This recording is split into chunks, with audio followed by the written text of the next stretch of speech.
Assalamualaikum warahmatullahi wabarakatuh. Selamat siang pemirsa. Senang sekali kembali siang hari ini kami dapat menjumpai Anda dalam program Kabar Jambi, program yang memang kami hadirkan untuk memberikan informasi, menambah wawasan dan bahkan menginspirasi untuk seluruh masyarakat Jambi, khususnya untuk pemirsa TVRI Jambi. Jelang kontestasi pemilihan umum 2024 mendatang, berbagai tantangan kita hadapi dan keterbukaan informasi menjadi salah satu hal yang tingkat urgensinya cukup tinggi.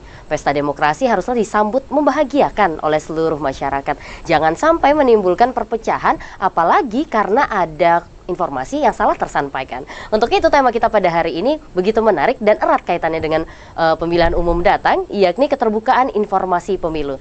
Telah hadir 3 orang narasumber yang begitu luar biasa yang membuat saya merasa sangat cantik hari ini karena saya sendirian perempuan di antara 3 laki-laki yang luar biasa ini. Langsung saja kita sapa satu persatu. Yang ini adalah pertama kali beliau hadir di Provinsi Jambi dan tadi dari bandara langsung menuju ke TVRI Jambi. Apresiasi sekali untuk beliau. Langsung saja kita sapa Bapak Haji Arya Sandiyuda, SOS MSI PhD, Wakil Ketua Komisi Informasi Pusat Republik Indonesia. Selamat sore Pak Arya. Selamat sore Mbak Cynthia. Sehat Pak? Sehat, sehat. Rasanya panggil abang ya karena muda ya saya. Jadi agak-agak kagok nih panggil Bapak. Jadi benar tadi ya Pak ya, dari bandara langsung ke sini? Iya, makan dulu tapi. Makan dulu, langsung ke sini. Belum ada istirahat di hotel belum ya? Iya, belum. Belum. Nanti mau ada acaranya malam atau agendanya? Acaranya malam nanti. Kabarnya Pak Gubernur juga hadir di apresiasi keterbukaan informasi publik yang digelar KI Jambi ya. Siap. Jadi sebelum Pak Gubernur kita sudah ketemu dengan beliau duluan gitu. Terima kasih Pak Arya sudah hadir. Kita sapa yang sudah tidak asing lagi tentunya di TVRI Jambi yang sudah beberapa kali dan sering sekali diwawancara, apalagi menuju pemilu ini, Bapak Edison SEME, Komisioner KPU Provinsi Jambi. Selamat sore Pak. Selamat sore. Sehat Pak? Alhamdulillah sehat. Dari kantor tadi Pak atau dari mana? Dari kantor. Dari kantor. Kebetulan ada acara juga di kantor tadi. Siap. Pak Arya untuk KPU itu deket banget dari sini. Oh iya. Nggak sampai 5 menit ya Pak ya? Nanti mampir lah. Nanti bisa. Boleh mampir nanti. Siap, terima kasih Pak Edison. Selanjutnya yang juga tidak asing tentunya. Pokoknya jelang pemilu ini 2 orang ini akan sering kita lihat di layar kaca. Itu ada Pak Indra Tritusian SPDI, Komisioner Bawaslu Provinsi Jambi. Selamat sore Pak. Assalamualaikum, selamat sore. Waalaikumsalam, sehat Pak? Sehat, alhamdulillah. Alhamdulillah sehat. Sama dari Bawaslu juga Pak? Atau dari mana? Atau ada agenda lain, undangan dan sebagainya? Iya, dari kantor juga. Dari kantor juga, siap. Ini tema kita menarik tentang keterbukaan informasi pemilu. Kenapa sih akhirnya keterbukaan informasi ini kita kaitkan dengan pemilu? Mungkin pentingnya keterbukaan informasi seperti apa sih Pak Arya terlebih dahulu? Silakan Pak. Ya mungkin kalau halayak seperti yang sudah kita tahu ada Undang-Undang Nomor 14 Tahun 2008 yang memandu kita dalam keterbukaan informasi publik. Sederhananya, setiap lembaga yang dia hidup dan beraktivitas dari uang rakyat lewat nomenklatur APBN APBD itu terbebani juga kewajiban untuk melayani informasi setiap kali rakyat itu meminta informasi, karena itu bagian dari hak asasi manusia, universal access to information, hak orang untuk mengakses informasi kepada setiap badan publik yang mereka dihidupi dan beraktivitas atas dasar uang rakyat melalui APBN dan APBD. Nah, kalau kita masuk ke tema pemilu, concernnya Komisi Informasi baik pusat maupun provinsi itu ada di dua posisi. Yang pertama, badan publik dalam arti penyelenggara, nih bapak-bapak ini kan, Bang Edison sama Bang Indra, juga DKPP penyelenggara, atau juga ada yang tidak terkait dengan pemilunya. Itu tetap menjadi objek yang harus dimonitor dan dievaluasi terkait dengan kewajiban layanan informasi publiknya.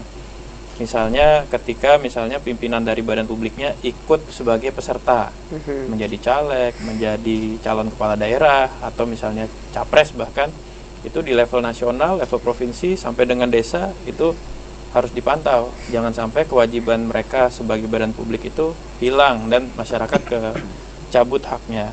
Yang kedua, di konteks non pemilunya. Jadi untuk kewajiban itu tidak hilang meskipun ada pemilu. Jadi tetap saja semua badan publik melaksanakan kewajibannya. Itu 2 hal yang sifatnya terkait pemilu. Nah, kaitan sama ketentuan atau peraturan yang dikaitkan dengan standar layanan sekaligus prosedur penyelesaian sengketa informasi publiknya Komisi Informasi itu juga berubah. Karena pemilu ini adalah situasi luar biasa, apalagi 2024 kita serentak, maka ketentuan yang tadinya 10 plus 30 plus 14, 10 itu tanggapan pertama, misalnya ada permohonan informasi harus ditanggapi 10 hari, Tahap keduanya 30 hari kalau ada keberatan. Terus kemudian diberikan waktu 14 hari kerja untuk memproses penyelesaian sengketa informasi sebelum masuk ke persidangan Komisi Informasi kalau situasi normal seperti itu. Tapi kalau kaitan sama informasi pemilu karena sifatnya luar biasa, ini helatan akbar, dia jadi dipercepat, expedite prosesnya. Jadi 3 plus 2 plus 2. Kalau tadi kan 10 plus 30 plus 14. Ini jadi 3 plus 2 plus 2. Permohonan pertama harus direspon oleh penyelenggara. Misalnya ada masyarakat minta transparansi dana pemilu, transparansi profil caleg, transparansi ini itu terkait dengan seluruh rangkaian informasi pemilu, itu harus 3 hari. Kalau tidak puas 2 hari. Tadinya 30 jadi cuma 2 hari. Terus kemudian proses ke penyelesaian sengketa informasinya juga dipersingkat. Jadi hanya 2 hari kerja. Kalau lebih dari itu kadaluarsa, artinya pemohon nggak terlalu butuh. Jadi melebihi juga kita harus hukum dengan mengkadaluarsakan permohonannya. Jadi ada istilah kita tuh vexatious request, permohonan yang nggak terlalu sungguh-sungguh. Kalau melebihi 2 hari ya berarti nggak sungguh-sungguh. Jadi yang dituntut bukan hanya penyelenggaranya harus dipercepat, tapi pada saat dia tidak terpuaskan dia juga harus cepat. Nah itu kira-kira perubahan atau seberapa penting keterbukaan informasi publik di momen pemilu. Jadi badan publik harus tetap menjalankan aktivitas seperti biasa, menunaikan hak-hak dasar masyarakat, tapi mereka yang ikut proses itu juga kita ikut pantau dengan ketentuan yang agak spesial, kira-kira itulah. Oke, langsung berat ya memang. Langsung ternyata ketika menyambut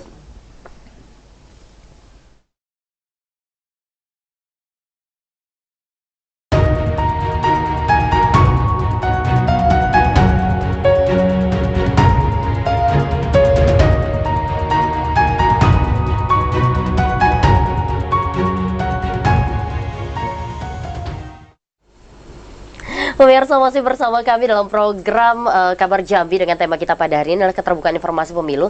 Tadi agak-agak ini ya, langsung hilang gitu ya, langsung hitam ya. Mungkin agak-agak kabur pandangan, tapi tenang aja sekarang udah terang benderang lagi. Langsung kita kembali bercerita atau berdiskusi bersama 3 orang narasumber begitu luar biasa tentang keterbukaan informasi pemilu. Tadi sudah disampaikan Pak Arya hal-hal mendasar.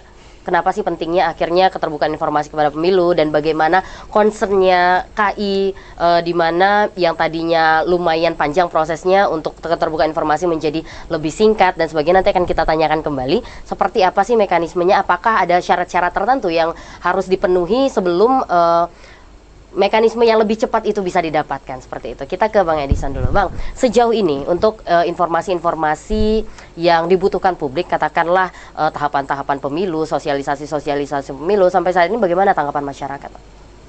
Ya memang menindaklanjuti Undang-Undang Nomor 14 Tahun 2008 tadi, KPU RI sudah menerbitkan Peraturan KPU Nomor 22 Tahun 2023. Ya. Terkait pengelolaan dan pelayanan informasi publik di KPU Provinsi dan KPU Kabupaten Kota. Sampai saat ini memang kalau dari masyarakat memang tidak terlalu banyak yang meminta pelayanan informasi tersebut, dan yang lebih banyak memang dari kalangan partai politik itu, Pak Riyad.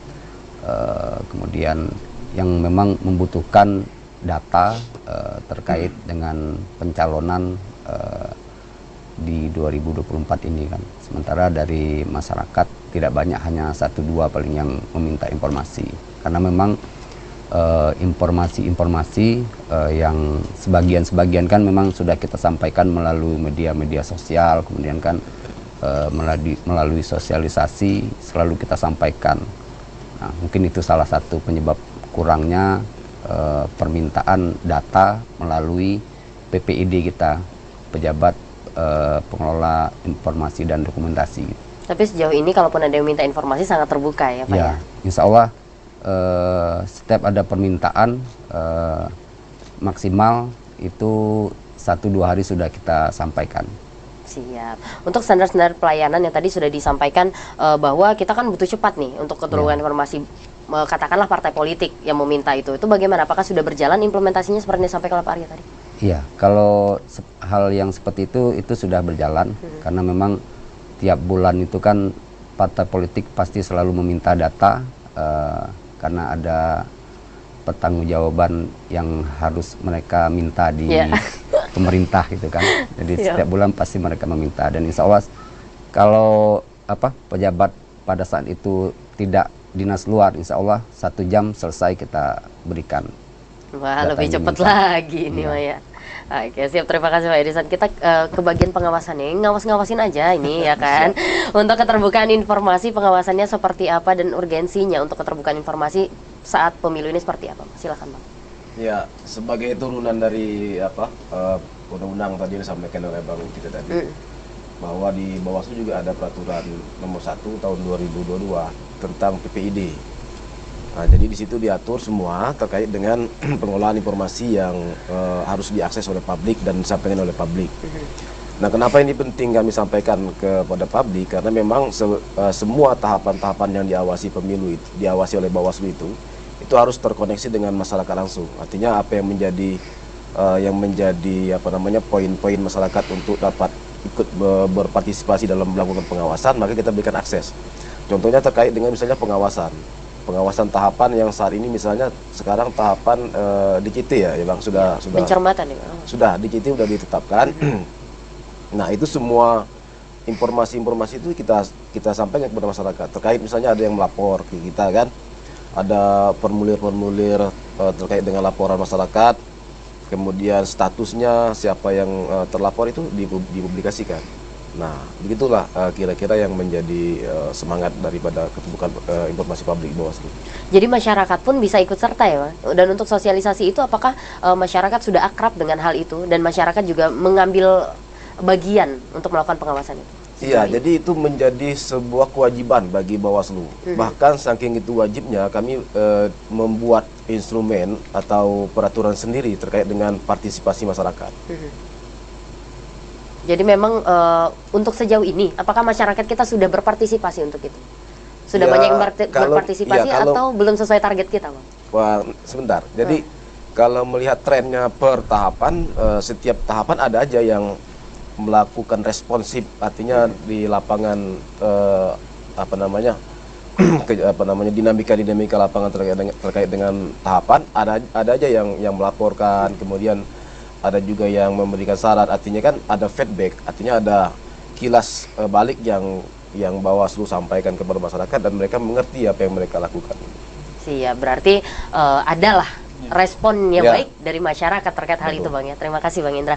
Kita ke Pak Arya. Pak, sudah membahas bagaimana respon masyarakat terhadap keterbukaan informasi. Bapak juga di pusat mungkin terkait tadi standar pelayanan, lalu hal-hal tentang keterbukaan informasi saat pemilu. Bagaimana Bapak melihat masyarakat kita, masyarakat Indonesia di seluruh provinsi atas keterbukaan informasi pemilu ini? Apakah mereka aware atau cuek atau seperti apa trennya Pak? Jadi kemarin kita bikin FGD ya, Focus Group Discussion, untuk melihat sebenarnya apa saja potensi masalah terkait informasi pemilu. Itu kalau saya cluster itu ada 3 ya. Ada yang sifatnya struktural, kaitan sama satu permasalahan yang muncul akibat kebijakan yang sifatnya kelembagaan. Ada yang sifatnya kultural, itu ada budaya politik yang berkembang, baik yang meluas secara nasional terjadi ataupun yang sifatnya lokal gitu, ada kasus-kasus khusus. Ada yang sifatnya personal. Personal itu kaitan sama personal peserta pemilu lebih banyak ya, utamanya seperti itu. Nah, contoh misalnya kalau tema struktural itu ada yang sifatnya kebijakan-kebijakan yang berpotensi menimbulkan masalah informasi pemilu. Contoh misalnya gini, sekarang itu ada kebijakan untuk tidak membuka informasi dana kampanye, dana pemilu yang di pemilu sebelumnya atau di praktek banyak negara demokrasi pada saat menyelenggarakan demokrasi prosedural dalam bentuk elections itu dibuka. Nah, ini kebijakan yang kalau secara normatif tentu kita ikuti sesuai dengan apa yang dibuat oleh penyelenggara yang berwenang. Tapi itu berpotensi melahirkan permasalahan terkait informasi pemilu. Bagaimana kalau nanti diminta oleh masyarakat, kan begitu.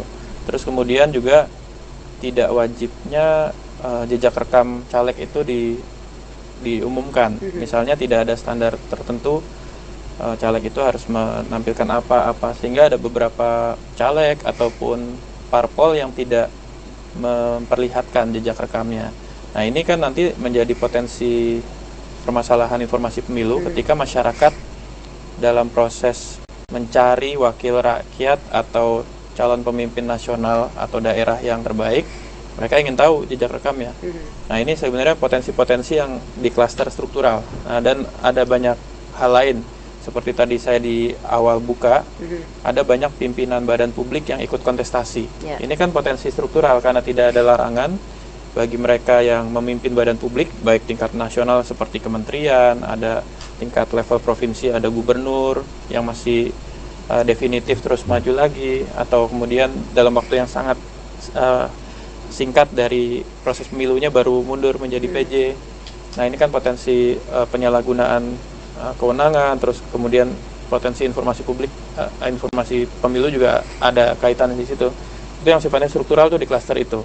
Nah, ini hal-hal yang kita rasa hanya bisa optimal ditangani dengan sinergi dari stakeholders. Kalau Komisi Informasi hanya bisa memandu dari sisi informasi pemilunya aja.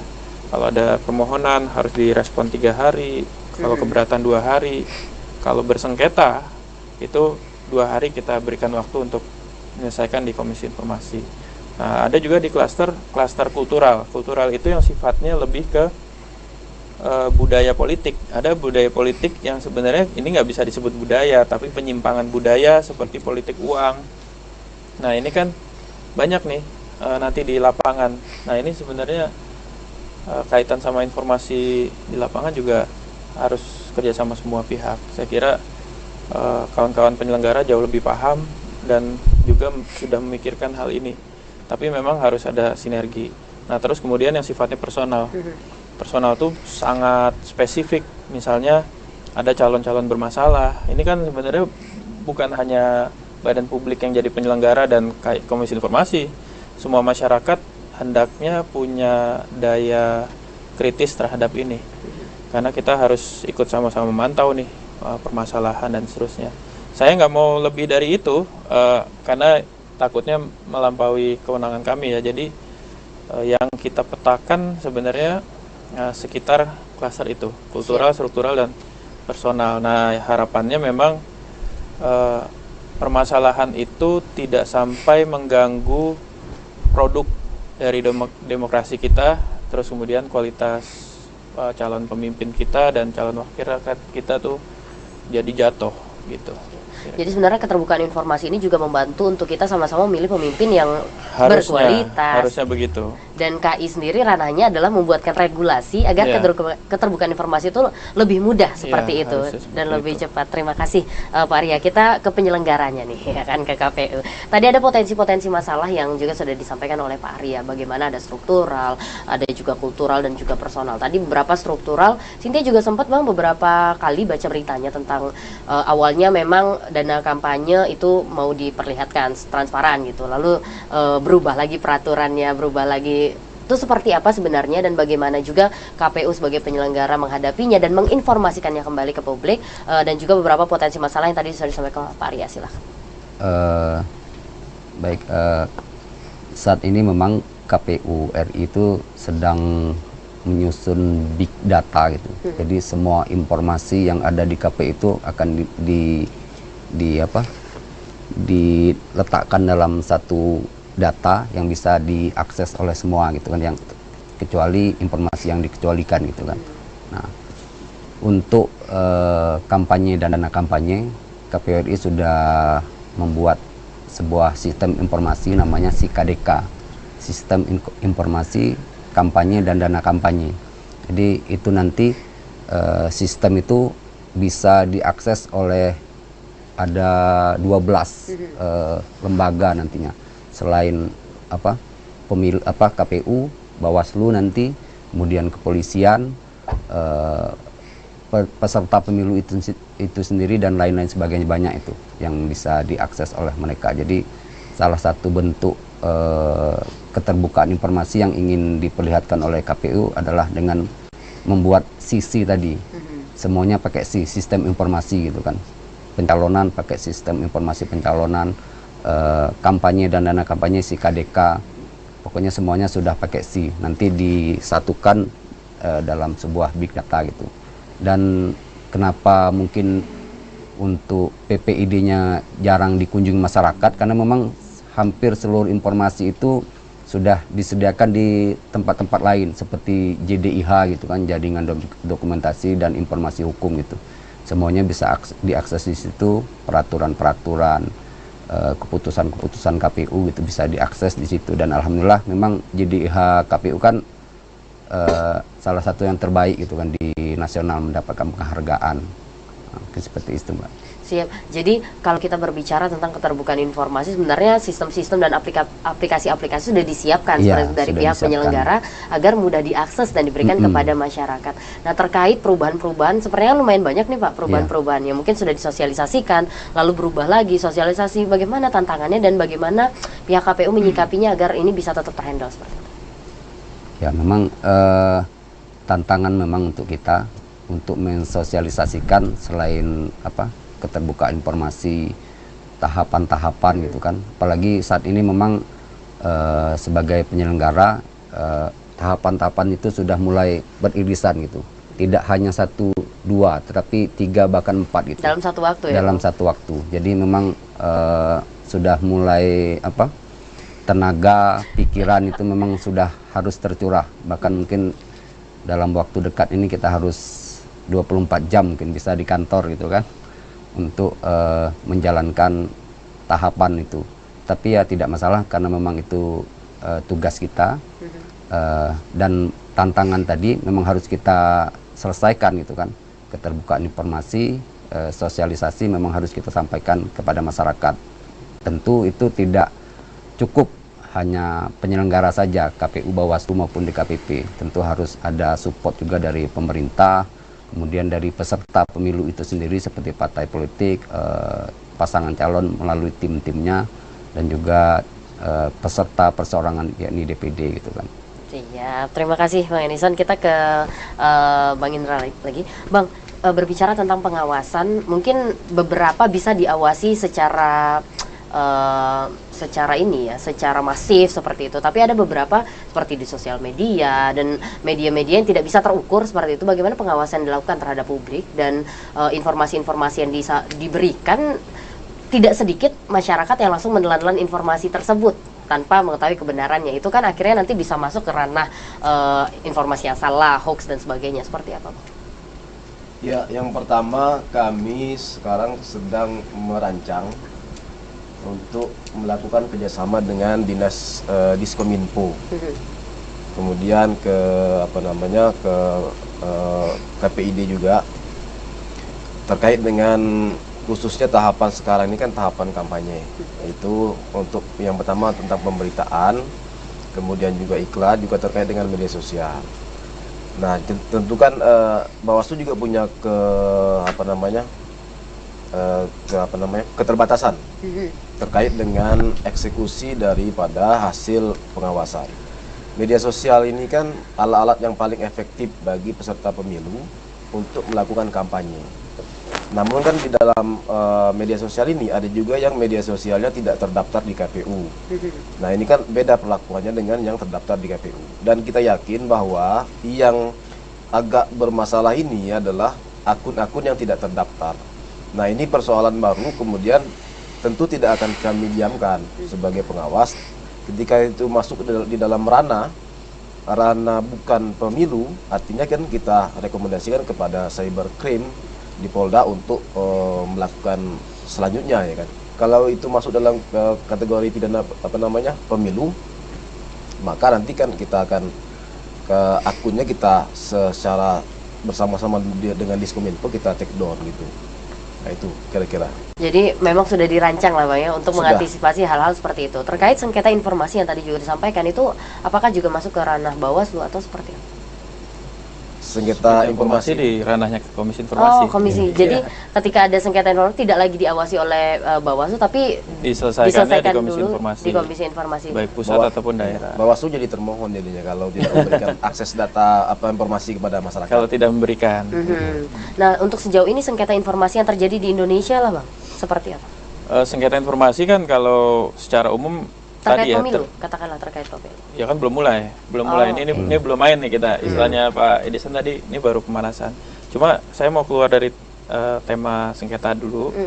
Jadi tema keterbukaan informasi publik itu sebenarnya ada 3 unsur nih. Yang satu ini yang kayaknya kita semua memang harus kompakan, karena memang itu yang paling nggak terperhatikan.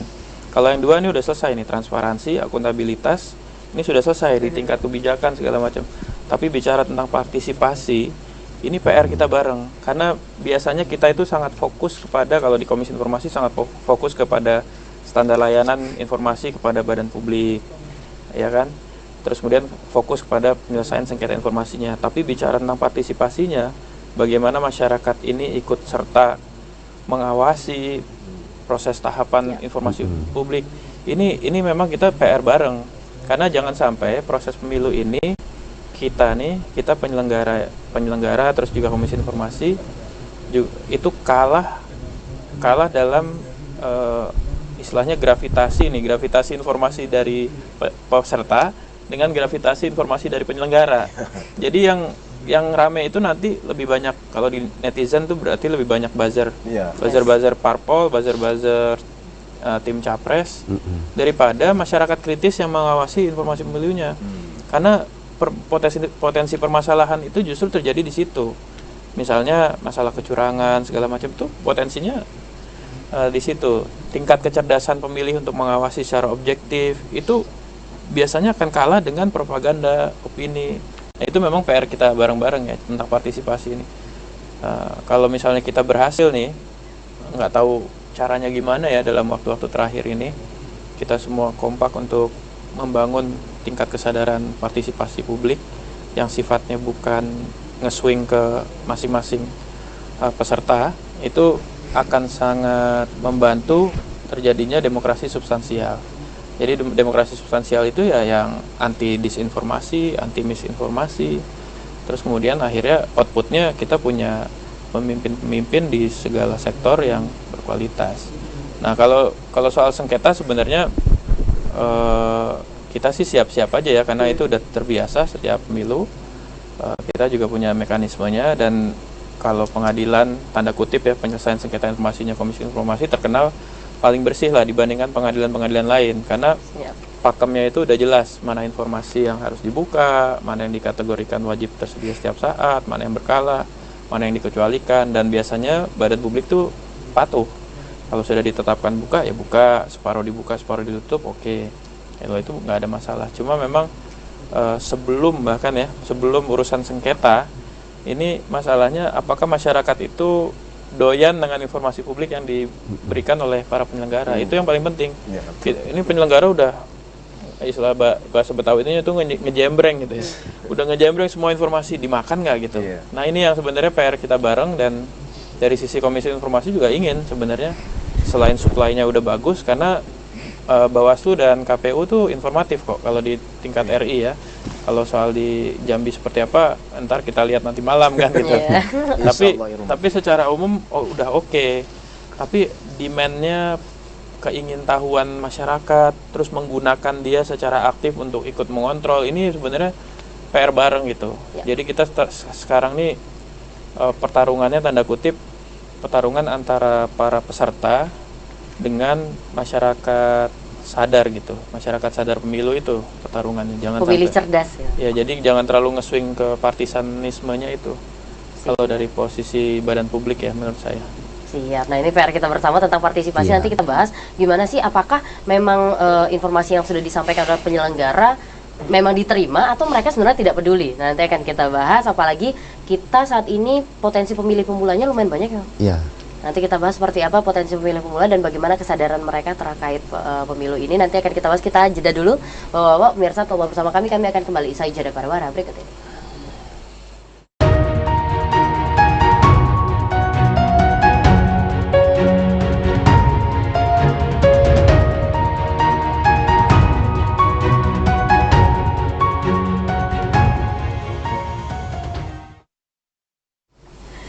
Pemirsa masih bersama kami dalam program Kabar Jambi dengan tema kita pada hari ini adalah keterbukaan informasi pemilu. Masih bersama 3 orang narasumber begitu luar biasa. Ada Wakil Ketua Komisi Informasi Pusat Republik Indonesia, Komisioner KPU Provinsi Jambi, dan juga Komisioner Bawaslu Provinsi Jambi. Tadi terputus di Bang Arya, kita ke Bang Edison mengenai partisipasi pemilih pemula nih yang potensinya cukup besar, tapi bagaimana kesiapan mereka untuk berpartisipasi, silakan.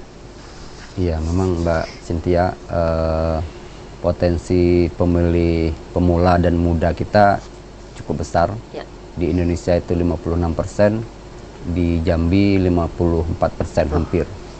Jadi lebih dari setengah gitu kan. Dan memang benar seperti yang disampaikan Pak Ria tadi, tugas berat kita itu untuk meningkatkan partisipasi tadi. Bukan selama ini kan yang kita lihat itu hanya partisipasi pemilih di TPS gitu kan. Ya. Makanya KPU RI itu sekarang mengembangkan sistem informasi partisipasi masyarakat, SIPARMAS namanya. Jadi yang diukur bukan hanya nanti Kuantitas ya. partisipasi pemilih di TPS saja, tetapi partisipasi masyarakat itu pada saat proses menjelang hari H itu juga ditingkatkan gitu kan. Nah, salah satunya melalui pemilih pemula dan pemilih muda tadi. Nah, salah satu yang kita lakukan saat ini adalah dalam waktu dekat ini tanggal 20 November kita sudah memerintahkan KPU Kabupaten Kota beserta PPK dan PPS untuk melaksanakan upacara Senin serentak di seluruh SMA Madrasah Aliyah se-Provinsi Jambi untuk menjangkau pemilih pemula tadi kan. Di sana nanti setelah kita lakukan upacara, kita buat grup WA yang berisi pemilih pemula tadi. Se-Jambi ini akan kita masukkan ke dalam grup tersebut. Jadi masing-masing dikelola oleh KPU Kabupaten Kota nantinya. Jadi semua informasi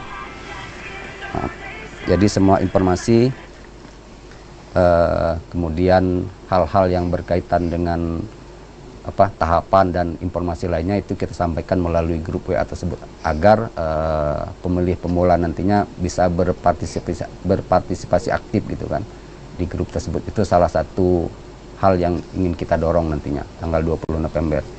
Ya, berarti memang upaya-upaya juga sudah dilakukan untuk melakukan edukasi terhadap para pemilih pemula ya Bang Edison ya. Karena memang kan output yang ingin kita capai kan pemimpin yang berkualitas itu kan. Pemimpin berkualitas itu kan lahir dari pemilih cerdas. Nah, pemilih cerdas ini ya dengan itu tadi, keterbukaan informasi, kemudian edukasi yang kita berikan kepada pemilih pemula sehingga pemilih pemula, pemilih muda dan pemilih-pemilih lainnya juga mau berpartisipasi gitu. Baik dalam pengawasan maupun berpartisipasi dalam tahapannya menjadi penyelenggara misalnya nanti kan di menjadi petugas KPPS dan lain sebagainya seperti itu. Siap. Bang Indra, gimana Bang melihat potensi pemilih pemuda ini? Baik mereka juga turut berpartisipasi dalam pengawasan dan sebagainya. Silakan Bang Indra. Ya, kalau saya melihat bahwa pemilih pemula atau pemilih muda ini itu sangat potensial sekali. Karena kan pemilih muda inilah yang menjadi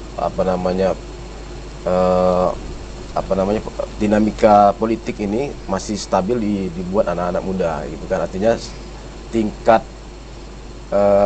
silakan anak-anak kampus nih ideologi mahasiswa istilahnya mereka, gerakan-gerakan mereka masih jernih gitu kan. Nah, untuk sejauh ini di Bawaslu sudah menginventarisir sejauh mana responsif daripada anak-anak muda. Nah, memang secara kuantitas memang tidak tergambarkan, tapi secara samplingnya kita sudah dapat angkanya itu. Yang pertama terkait dengan simpul-simpul kemahasiswaan. Jadi mereka tanpa dipinta pun gerakan-gerakan mahasiswa, kemudian ada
tinggi, misalnya di masa-masa demokrasi belum ada atau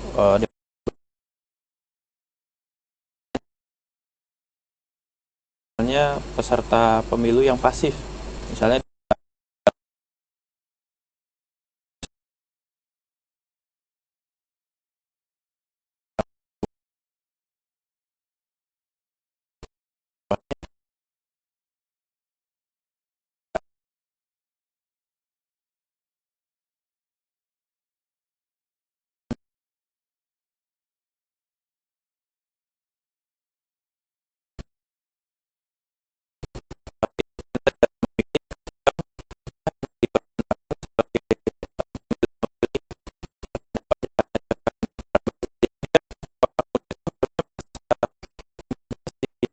pikirnya, pertimbangan-pertimbangannya lebih lama, itu anak muda harusnya, ketimbang dia memilih dulu, mengambil pilihan, lalu kemudian proses berpikirnya belakangan. Jadi udah sided gitu. Jadi dia harusnya imparsial dulu sebelum kemudian dia sided memilih. Nah ini sebenarnya yang kita harapkan, pemilih muda, dia tingkat kesadarannya, kecerdasannya, pemihakannya itu belakangan. Benar-benar last minute baru dia oke. Nah ini yang kita butuhkan, dan saya kira pemilih kritis di kalangan pemuda kalau tingkatnya tinggi nanti akan membantu tugas pokok fungsi yang dilakukan oleh para penyelenggara yang seperti disampaikan Bang Indra sama Bang Edison. Mudah-mudahan itu ada di Jambi dominan dan bisa mewarnai semua wilayah Jambi ini gitu. Siap, terima kasih. Terakhir, karena kita udah masuk segmen terakhir nih Pak Arya, satu kalimat saja terakhir untuk keterbukaan informasi pemilu, satu kalimat saja. Satu kalimat, solid alit elit. Jadi penyelenggara, badan publik harus solid sehingga rakyat alit, kalau orang Jawa bilang rakyat kecilnya banyak terbantu, tercerdaskan, dan kita bisa memilih elit yang amanah dan kompeten. Siap, amin. Itu yang kita harapkan bersama. Satu kalimat Bang Edison. Oke. Pemimpin itu kan cerminan rakyat gitu kan. Jadi pemimpin yang berkualitas lahir dari pemilih yang cerdas. Jadilah pemilih yang cerdas. Siap, terima kasih Bang Edison. Satu kalimat dari Bang Indra, silahkan. Keterbukaan informasi publik artinya kan transparan. Transparansi ini dibutuhkan dalam hal perbaikan demokrasi di Indonesia. Siap, luar biasa. Terima kasih Bang Indra, terima kasih Bang Edison, terima kasih Pak Arya atas waktunya sore hari ini. Semoga kita bisa bertemu di lain kesempatan dan lebih panjang lagi waktunya. Dan pemirsa, demikianlah program Kabar Jambi pada hari ini. Semoga bersama-sama kita dapat mengambil edukasinya. Keterbukaan informasi pemilu memang urgen sekali, memang urgent, dibutuhkan agar sama-sama kita bisa menjadi pemilih yang cerdas dan melahirkan pemimpin yang berkualitas seperti yang disampaikan oleh para narasumber. Demikian, wassalamualaikum warahmatullahi wabarakatuh.